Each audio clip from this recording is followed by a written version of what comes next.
El libro de Deuteronomio, como vimos en la semana pasada, fue un libro maravilloso que causó un impacto muy grande en la vida de profetas y de reyes. En el caso de Nehemías o Esdras, en el caso de Salomón y Jeremías, nosotros vimos cómo este libro de Deuteronomio, al cual tal vez nosotros no hemos prestado mucha atención, ha causado un impacto muy grande y ha sido causa de reavivamientos increíbles. En esta ocasión, nosotros vamos a notar y vamos a estudiar también el impacto que causó este libro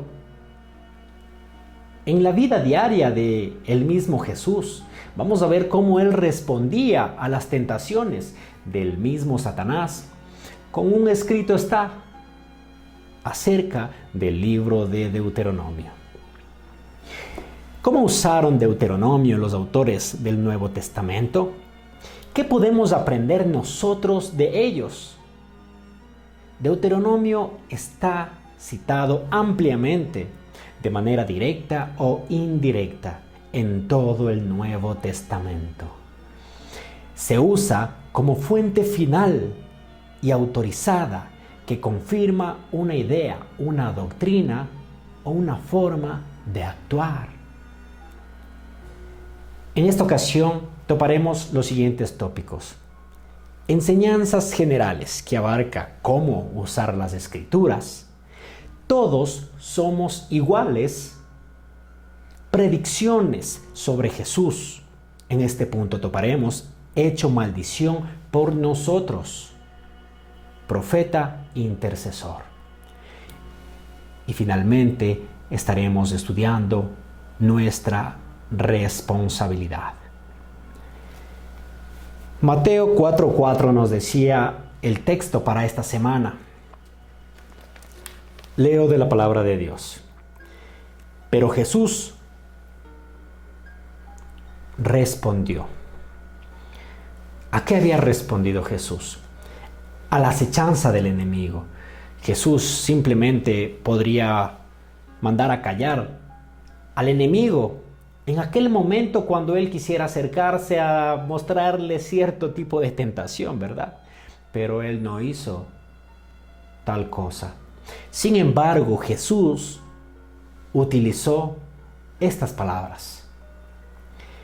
Escrito está: no solo de pan vivirá el hombre, sino de toda palabra que sale de la boca de Dios. Qué interesante que el mismo Jesús, quien vivía en comunión profunda con el Padre, nos da un ejemplo aquí clarísimo de cómo soportar la tentación. Con un escrito está. Nosotros tenemos que recordar aquí que no hay argumento suficientemente poderoso para presentarnos o para defendernos ante Satanás. Hay muchas personas que nos creemos muy autosuficientes e inteligentes como para debatir con el mismo diablo. Pero el Señor no. Él nos enseñó algo más poderoso, un arma más letal que cualquiera que nosotros pudiéramos conseguir. Una espada que es muy difícil que puedan vencer a un hijo de Dios si la lleva no solo en las manos, sino en su mente y en su corazón, ¿sí? Mateo 4:7 nos dice: Jesús respondió, también está escrito, no tentarás al Señor tu Dios. Qué interesante. No tentarás al Señor tu Dios. Fue la segunda respuesta de Jesús. Él es tentado 3 veces y en las 3 veces es curioso cómo él va defendiéndose, se podría decir, con el libro de Deuteronomio. Ahora yo pienso aquí y te invito a pensar, ¿no será esto también acaso una enseñanza del mismo Señor para nosotros? Como decía, tal vez fue un libro que ni siquiera le utilizábamos para nuestros estudios devocionales. Deuteronomio estaba un poco olvidado, pero gracias a Dios que ha traído a estas lecciones el querer estudiar este libro maravilloso que sirvió de tanta ayuda para el pueblo de Dios en el Antiguo Testamento. Ahora vamos a ver que también este mismo libro sirvió de ayuda para el pueblo de Dios y para el mismo Cristo en el Nuevo Testamento. Y la pregunta es, si tanto este libro sirvió para las personas, los hijos de Dios en el Antiguo Testamento, y tanto sirvió para los hijos de Dios y para el mismo Cristo en el Nuevo Testamento, ¿acaso no podrá este mismo libro ayudar a nuestra vida en nuestro diario caminar? No, ¿cómo se podría decir? No a una meta terrenal, sino para ayudarnos a llegar hacia la patria celestial. Te invito a que medites en esto, que es de un significado muy profundo. Sacia tu hambre, le dice el enemigo. Sacia tu hambre. Satanás se presenta en un momento muy crucial de la vida de Jesús, en su ministerio, aquí en la tierra. Dice la sierva del Señor que cuando terminaron estas tentaciones del enemigo, Cristo estaba a punto de morir incluso. ¡Qué tremendo! Entonces, mis amigos, que nosotros debemos de entender esta historia, que así como se presentó ante el mismo Cristo, en su hora más grande de debilidad, se podría decir, para tentarlo, para atacarle en ese momento, también puede acercarse a nuestra vida en la hora en que más débiles estamos.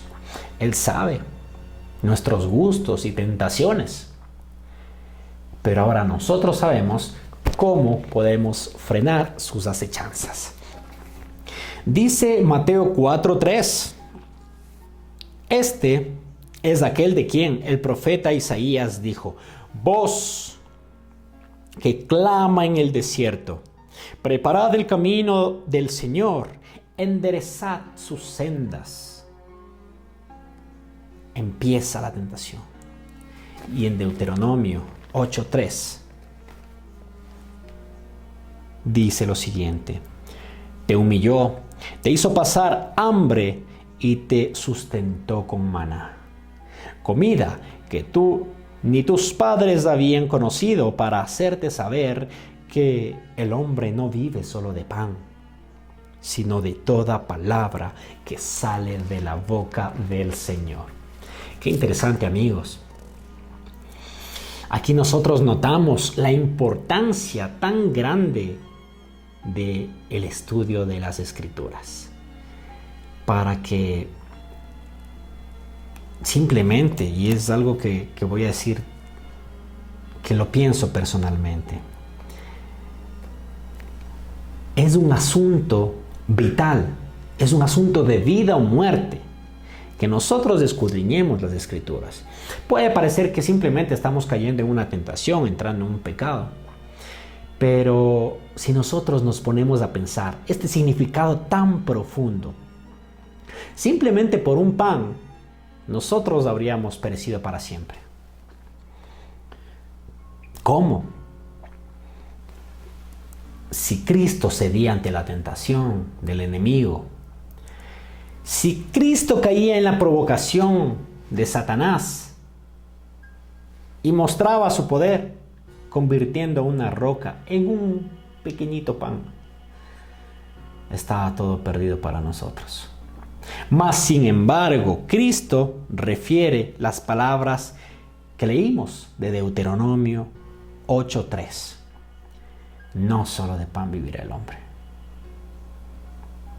Dios nos provee del alimento físico y espiritual. Qué interesante que Cristo nos enseña aquí que no solo del alimento material, vamos a vivir. Y no nos equivoquemos en este punto, porque muchos, por buscar aquel pan material, descuidan el espiritual. Sin embargo, no viviremos por el pan material, mas por el pan espiritual es por el cual nosotros podremos llegar a tener la vida eterna.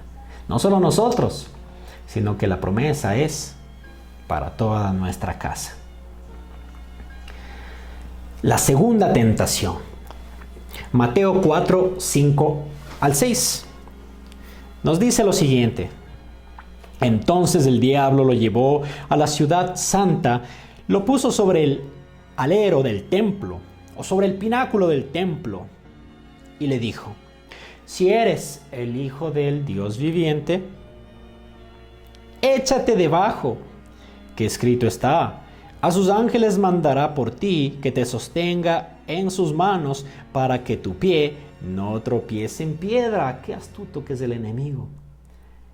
Y nosotros vemos aquí que si él memoriza las escrituras, mucho más nosotros. Si él memoriza las escrituras para atacarnos, para acecharnos, ¿cuánto más nosotros, amigos?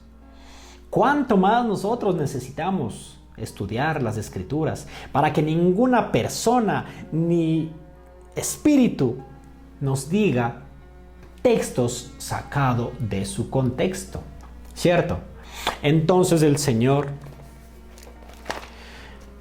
recuerda el libro de Deuteronomio una vez más. En el capítulo número 6, en el verso 16, que dice lo siguiente: no tentarás al Señor tu Dios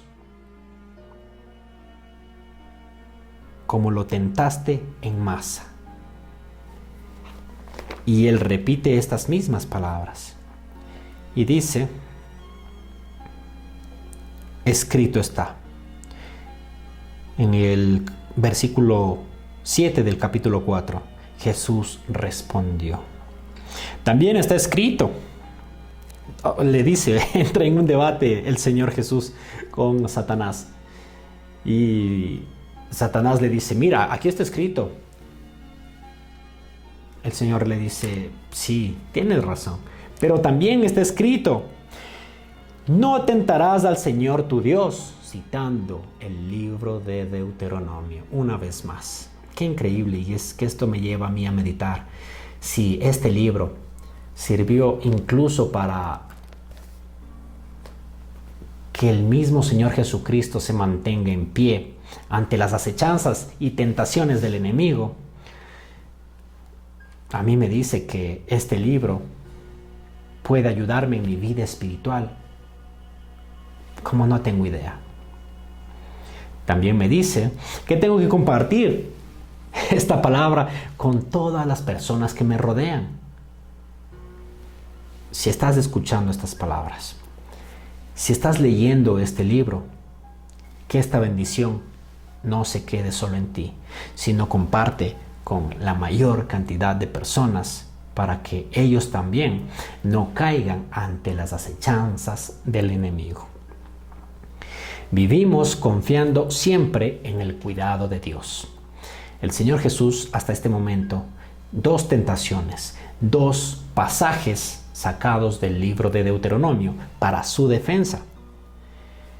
Mateo 4 del 8 al 9 nos dice: de nuevo el diablo lo llevó a un monte muy alto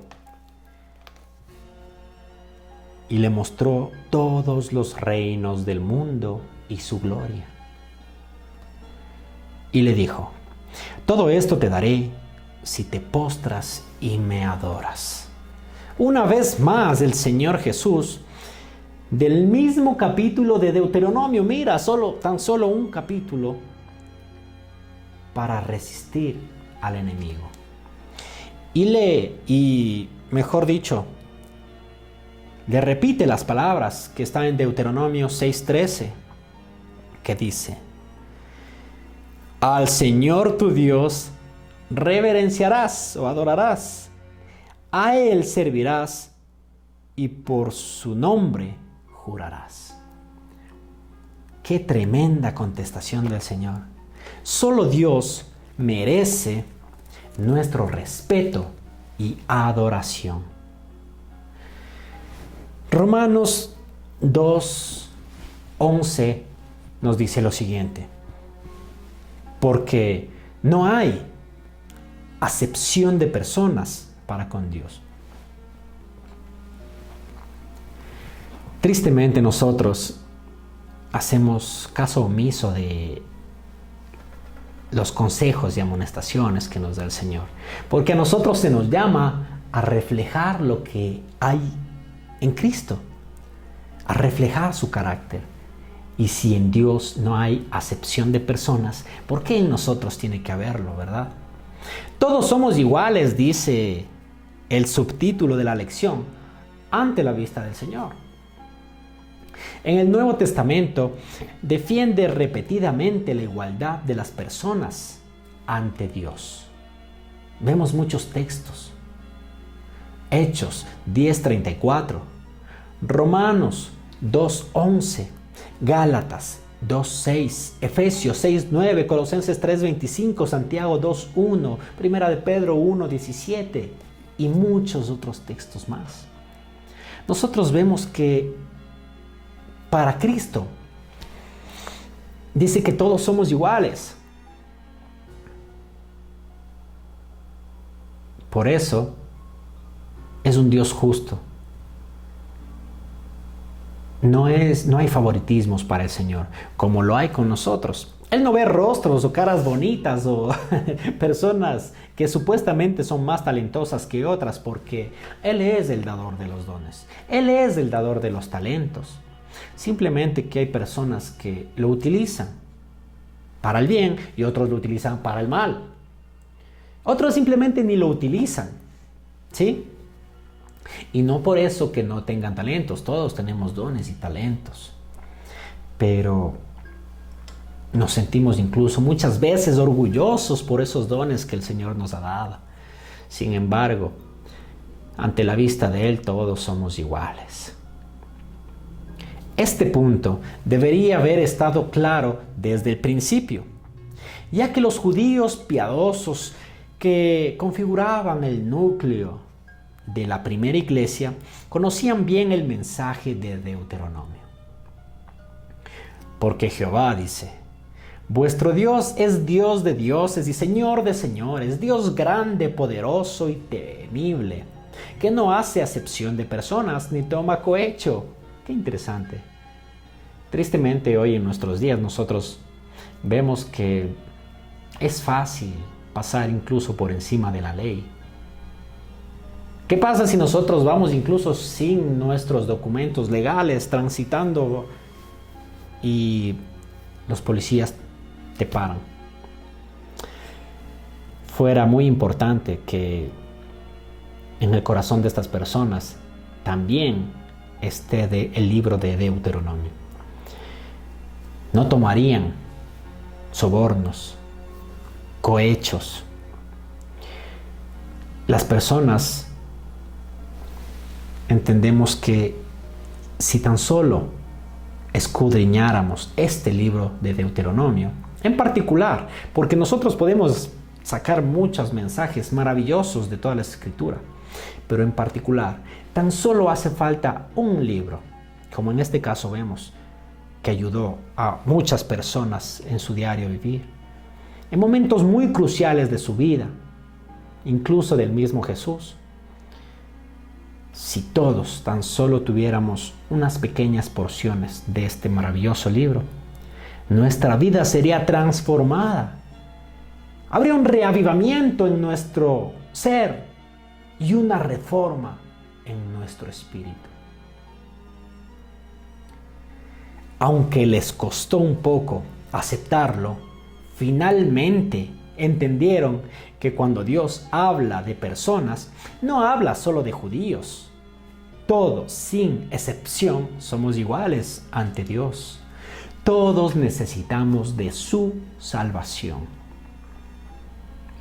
Leeremos Gálatas 3:13 para continuar con el siguiente punto. Hecho maldición por nosotros.